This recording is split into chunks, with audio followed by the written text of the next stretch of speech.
Welcome to Araku public voice. ఈరోజు వార్త. అలాగే మా ఎంపీ గారు డాక్టర్ గారు ఇద్దరే చెప్పారు. దాన్ని కూడా మా జడ్పీ చైర్మన్ గారు విన్నారు, మీరు చూస్తున్నారు. అదంతా వాస్తవం. నేను ముఖ్యంగా చెప్పేదంటే చనిపోయిన వాళ్ళిద్దరు పేద పిల్లలు, గిరిజన పిల్లలు కాబట్టి 15 లక్షలు ఎక్స్గ్రేస్ మాత్రం గౌరవ ముఖ్యమంత్రి గారు గ్రాంట్ చేయాలి. మంత్రి గారి పెట్టుకుంటే ఏమీ జరగదు అక్కడ, మీ అందరికీ తెలుసు. అలాగే ఐటీడీఏ పీఓ పాడేరు గారు డబ్బులు కట్టలేదని అక్కడ వైద్యం చేసుకుని పిల్లలు కూడా వెళ్ళిపోమంటున్నారట. పీఓ గారు ఆలోచించుకోండి, మీరు గిరిజన పిల్లల కోసం మీరు అక్కడ ఉద్యోగం చేస్తున్నారు. అలాగే మరి ఏఎస్ఆర్ కలెక్టర్ గారు కూడా ఆలోచించుకోవాలి. ఏ కలెక్టర్ గారు ఏంటి సెక్టర్ వచ్చి గిరిజన పిల్లలకి డబ్బులు ఇవ్వవలసిన బాధ్యత మీ మీద ఉంది. డబ్బులు లేదంటే కుదరదు. లేదంటే మీరు ఉద్యోగాలు మానండి, ట్రాన్స్ఫర్ చేసుకోండి. ఎవరి కోసం చేస్తారు ఉద్యోగాలు? గిరిజనుల కోసమే కదా. మీరు గిరిజనులకు డబ్బులు ఇవ్వరా? గిరిజన ప్రాణాలు కావా? మేము రాజకీయం ఎక్కడ చేయడం లేదు. మానవత్వము లేనివాడు, మంచి మనసు లేనివాడు ఎవరు కూడా వెళ్ళకుండా వారికి లేదు. ఉంటే ఇలా చూడారు కదా. 37 మంది పిల్లలు వారు మంత్రి చేశారు, నేను మంత్రి చేశారు. ఎప్పుడైనా మా హయాంలో వచ్చారా? ఇలా చనిపోవడం జరుగుతుంది. చనిపోవడం కూడా 100 కోటికి జరుగుతుంటారు. ఇంతమంది ఒకేసారి అంచెలంచెలుగా ఇంతమంది వస్తున్నారంటే ఇంకా పరిస్థితులు ఎలా ఉన్నాయి చూడండి. గురపాం నియోజకవర్గం పిల్లలు ఇక్కడ ఉన్నారు, నా నియోజకవర్గం సాలూరు నియోజకవర్గం పిల్లలు కూడా ఇక్కడ ఉన్నారు. ఇటువంటి పరిస్థితులు చాలా దారుణంగా ఉన్నాయి. మంత్రి గారు చెప్పేవన్నీ అబద్ధాలే ఉంటాయి ఎక్కువ. ఏది చెప్పినా సరే నేను చాలాసార్లు ప్రెస్ మీట్లో చెప్పాను. కాబట్టి మంత్రి గారు మాటలు పట్టేసి ముఖ్యమంత్రి గారు ఉంటే మాత్రం మీ ప్రభుత్వానికి మరి మీకే నష్టం వస్తుంది. కాబట్టి వాస్తవాలు గమనించండి.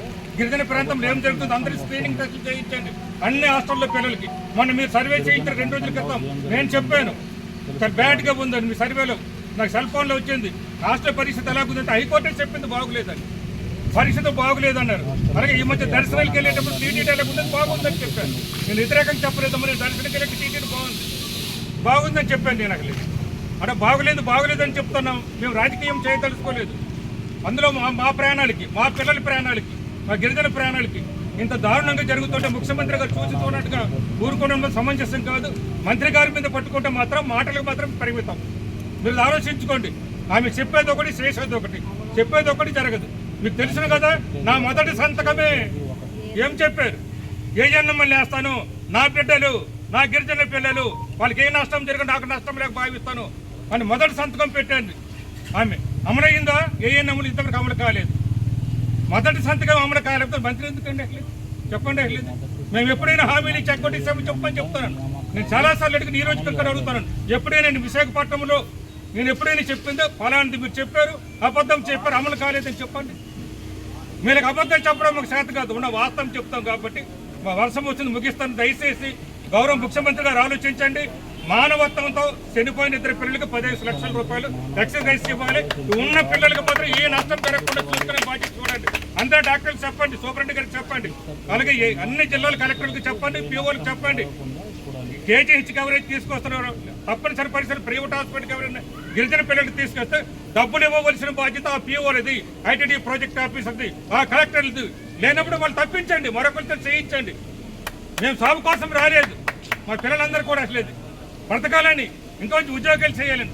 నేను 4 సార్లు ఎమ్మెల్యే చేసిన, ఒకసారి మంత్రి చేసిన, వెళ్ళేటప్పుడు ఫుడ్ గురించి నేను ఎప్పుడు అడగలేదు, చదువు గురించి చెప్తాడు, ఆరోగ్యం గురించే. ఏ వాటిని నన్ను అడగని చెప్తారు. ఏ ఆశ్రమించుకోలేదు, ఆరోగ్యం ఎలాగుంది పిల్లలది అదే అడుగుతాం. ఎందుకంటే ప్రాణం ఉంటే మనం ఎప్పుడైనా చదువుకోవచ్చు. ఆ విధంగా ఆలోచిస్తాం మేము. కాబట్టి మంచి మనసుతోనే, మానవత్వంతోనే మా గిరిజన పిల్లల గురించి గౌరవ ముఖ్యమంత్రి చంద్రబాబు నాయుడు గారు అలాగే మరి ఎన్నో మాటలు చెప్తుంటారు, కానీ అమల్లోకి రావడం లేదు. నేను అభిమానిస్తుంటాను మా పవన్ కళ్యాణ్ గారికి కూడా. దీని మీద దృష్టి పెట్టండి. మీరు దీని మీద దృష్టి పెట్టి మా గిరిజన పిల్లలకి, గిరిజన ప్రాంతం గురించి ఆలోచించాలని మనవి చేసుకుంటూ సెలవు తీసుకుంటున్నాను.